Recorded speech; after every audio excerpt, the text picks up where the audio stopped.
I'm Genevieve Taylor and this is Bristol Fire School and this is Moussaka.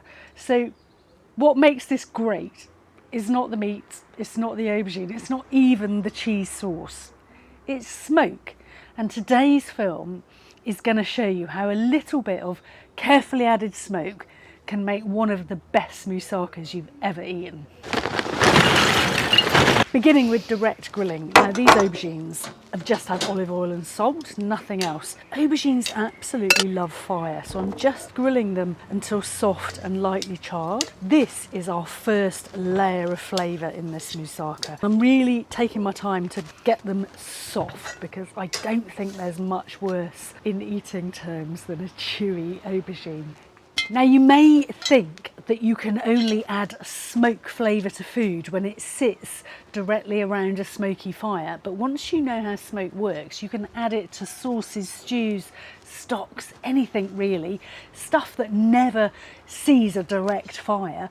So surface area matters, which is why I am cooking my ragu in a big, wide, flat pan. More surface area equals more smoke.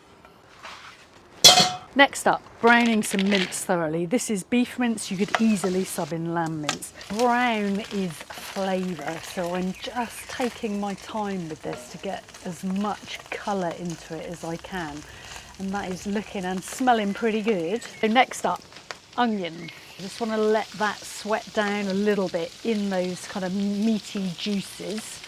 Shutting the lid as usual to control the temperature that's going on there and stop the airflow getting everything too hot. Garlic and bay, oregano, allspice and cinnamon. So I'm layering flavours here, so being generous as always with all of those seasonings. That's what makes an average dish a great dish, I think, when you're really generous with all the flavourings. Glug of wine. Tin tomatoes. And now comes the barbecue bit, the smoke. This is the bit where we're adding loads and loads of flavour. So I reconfigure the barbecue for indirect cooking, adding some smoking wood. This is cherry, 2 or 3 lumps is enough. I'm gonna make a separate film on smoking wood and different types and kind of stuff. And adding a heat deflector plate. This sauce isn't cooking over smoke, it's cooking bathed in smoke. So now we wait. I want to get a lot of lovely smoke into that ragu. So figuring on a good 2 hours, I'm going to stir it every 30 minutes or so to take the smoky layer on the top into the sauce and re-smoke the next top layer. You know, that's why I've got that big wide surface area. That's going to add maximum smoke for me. Got my air vents dialed down. The temperature's going to drop slowly. The smoke's just chugging along doing its thing. And I am just going to relax. So making moussaka, making lasagna, you know, those things are mission cooking, aren't they? That is definitely not something I would tackle kind of midweek. So it's a kind of weekend project, glass of wine, chef's perks. I mean, I would much rather be outside here doing this project moussaka than inside in my kitchen, so I'm just going to enjoy the birdsong and hang out, stir it every 30 minutes or so. Cheers.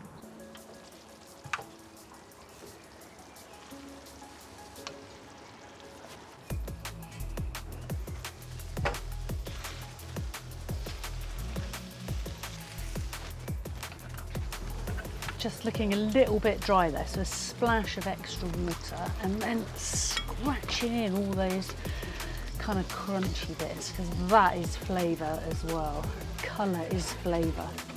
Next up, bechamel on my little charcoal hob here. You do not need one of these, but they're great if you just want to stay outside and do the whole cookout in the garden.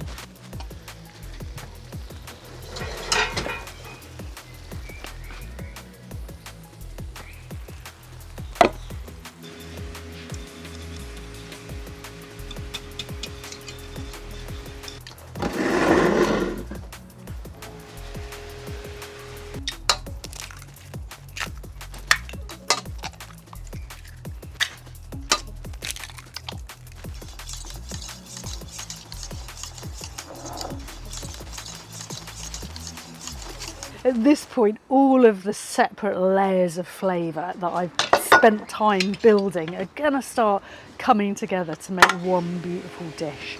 So just some layers of cooked potatoes, then those grilled aubergines, then the smoked meat sauce, then repeat, potatoes, aubergines, smoked meat sauce, then finally top it with that cheese sauce.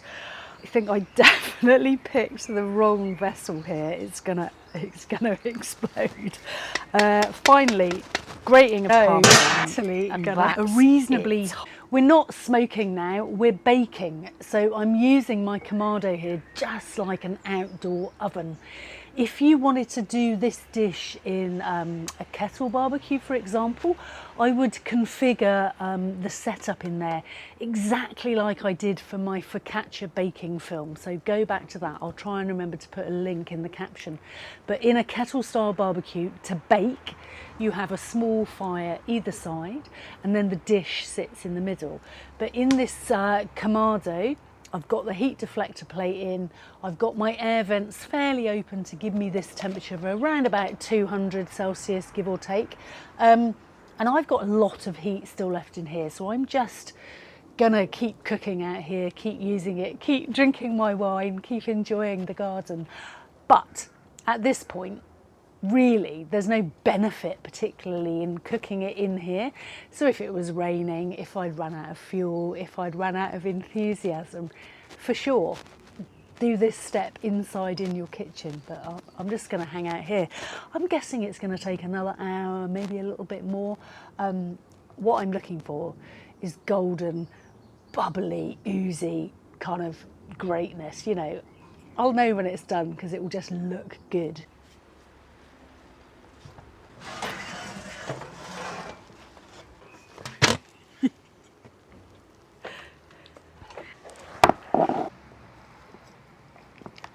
Moussaka is always going to be a bit of a project cook, but if you're going to spend half the day cooking, you may as well make something extraordinary. And a couple of hours of gentle smoking on that ragu sauce has lifted this dish from good to really quite exceptional. So give it a go and let me know what you think.